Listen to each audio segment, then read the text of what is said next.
Bob, someone comes to you and that has cancer, and we get this question a lot. If I get the diagnosis of cancer, what are some of the first things that I should do, in kind of in a generic sense, because everybody's different. But what do you recommend? What are the first couple of things that this person should do? Some of the first things are things you should actually stop doing, because you need to stop that cancer in your tracks. Doctors are fascinated with tumors. Got to get that tumor Yeah. out of there. Tumor's not the problem. It is to a degree, but if that tumor never grew anymore, if it stayed the way it was, and you said, well, I feel pretty much okay, doc, I'm not in a lot of pain. If it never grew anymore, if it never changed, you could live with it. That's where people get scared. And their doctors say, oh, we got to get that out of there. Well, you don't really. You need to stop it from growing is what you need to do. And not only you got to get it out, but you got to do it now. Yes. And that's what scares people. Yeah, and I think, it's been growing for 5, 10, 15, 20 years. Why do I have to get it out now? And the fact is that in almost all cases, unless it's life-threatening, pressing against a blood vessel, blocking a blood vessel, blocking an airway or something, in almost all instances, you simply do not have to get it out now. People who do nothing live as long or longer than those who go through the big three. It's proven in studies.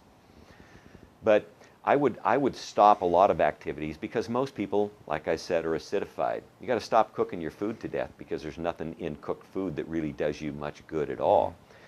And you need, if you are cooking any food, you need to get rid of the aluminum pans and the things that transfer the carcinogens.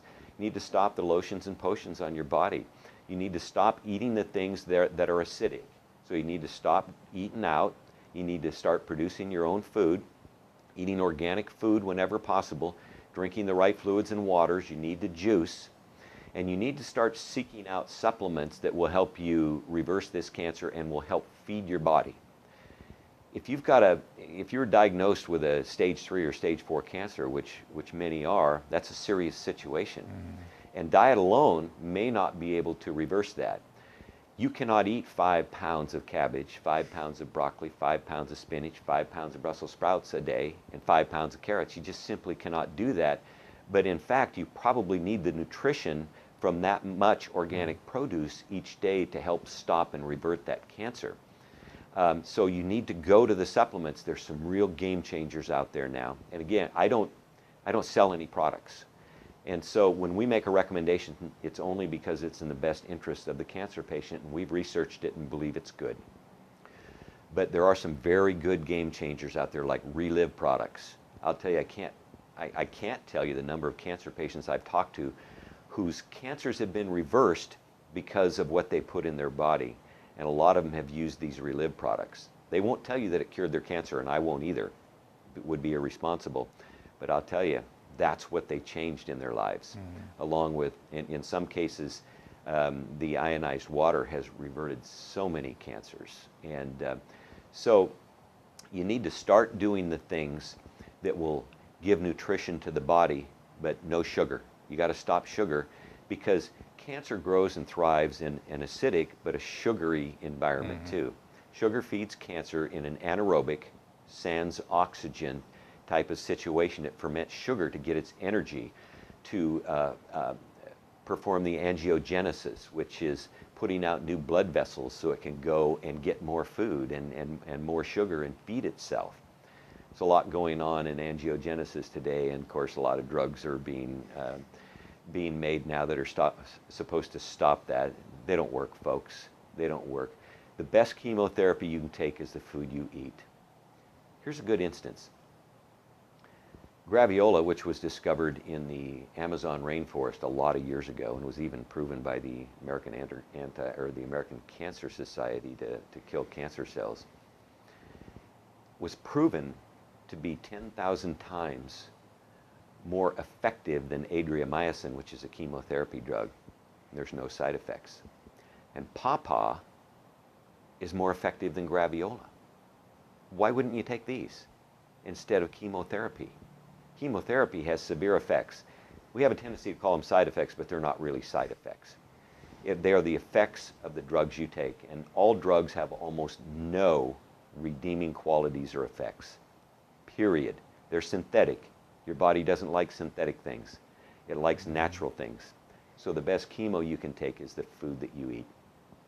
So it's the food, it's the right supplements, it's stopping taking showers with chlorinated water. Your body will absorb in an average shower the equivalent of 8 glasses of chlorinated water into your system. Stop drinking tap water. The fluoride inhibits 100 enzyme actions within your body.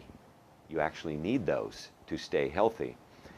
I would get a full spectrum salt. People now are flocking to sea salt. They say, oh, I eat sea salt now. Folks, all salt is sea salt. They don't know this, and so they're being buffaloed. Get some sea salt. And all the manufacturers are renaming their salt sea salt, and they're right. It's all sea salt. You need a full spectrum salt. You need one that has color, that has the 84 additional minerals that it was born with, that has the consistency, the mineral deficient consistency of your blood, and is actually good for you. Not sodium chloride, not the white salt that is bleached and blanched and everything good in it is taken away. So you need to stop that, because while doctors are right that kind of salt will raise your blood pressure and is not good for you, they're right, but the right kind of salt is actually good for you, and you almost can't get too much of it. Stop pepper, very acidic. I love it, but it's one of the most acidic things on earth. I'm not talking about peppers, I'm talking about black pepper. And so I covered in my book the whole gamut of what to do and what not to do. Those are some of the first things, because you need to stop doing things. And people largely don't get that. Doc, give me a pill. You know, that's why we flock to chemo. It's easy. Doc will let me eat whatever I want. And I say, well, of course he will. And as they're eating their ice cream cone and drinking their soda pop while they're being injected with chemotherapy. It's just a sad state of affairs, what has happened in America today. We have no health care, contrary to popular belief, or very little. We have sick care, and the sick care isn't really any good either. And I know that doctors have very little nutrition, 1 term or less in medical school, and then if they had any at all, they're encouraged to jettison it before they go into prescribing drugs and becoming a member of the American Medical Association.